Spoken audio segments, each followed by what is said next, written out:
A marzo 2020 l'Istat stima un calo del 28,4% rispetto a febbraio. Nella media del primo trimestre dell'anno l'indice è diminuito dell'8,4% rispetto ai 3 mesi precedenti.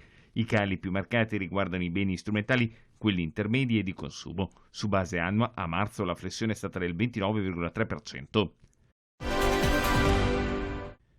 Alla prova del lockdown, un'impresa su 4 è arrivata almeno in parte preparata. Il 24,6% delle imprese italiane infatti ha investito nell'adozione di sistemi di smart working per innovare il proprio modello organizzativo aziendale tra il 2015 e il 2019. Il dato emerge dal bollettino annuale del sistema informativo Excelsior di Union Camere e Ampal ed è cresciuto rispetto al 2018 e segue un trend di incremento consistente destinato probabilmente a conoscere una ulteriore impennata nel prossimo futuro.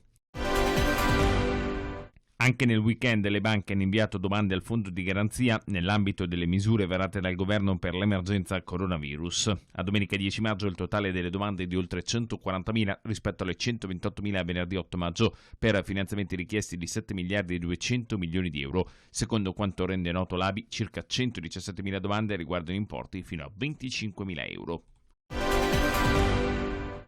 Il 2020 è iniziato per UBI Banca con la conferma di solidi risultati economici e patrimoniali. È quanto emerge dalla relazione sul primo trimestre dell'anno. L'utile netto si è attestato a 93,6 milioni, più che raddoppiato rispetto ai 38,1 milioni del quarto trimestre 2019. Dobbiamo essere particolarmente contenti di presentare dei risultati in crescita confronto all'anno precedente, considerato da dove siamo partiti. Un trimestre ovviamente impattato da tutto quello che sappiamo e riuscire a consegnare proventi sostanzialmente in linea con l'anno precedente, nonostante un mese di marzo in cui si è fermato tutto.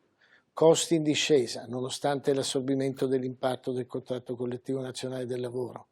E una qualità del credito che si conferma estremamente buona, nonostante che noi si siano fatti degli accantonamenti ulteriori prudenziali sulle componenti di credito più debole, cioè quelli che chiamiamo gli unlikely to pay, che tentiamo evidentemente ancora di riportare in vita e di portare a performing, ma che comunque abbiamo ritenuto di coprire ulteriormente in maniera specifica su quei settori più impattati dal Covid. Faccio un esempio ovvio a tutti, il turismo. Ecco, portare a casa un risultato complessivo così importante ed in crescita, insisto, sull'anno precedente nonostante qualche accantonamento in più, è una dimostrazione notevole di capacità di gestire anche un momento così particolarmente difficile come quello che abbiamo attraversato.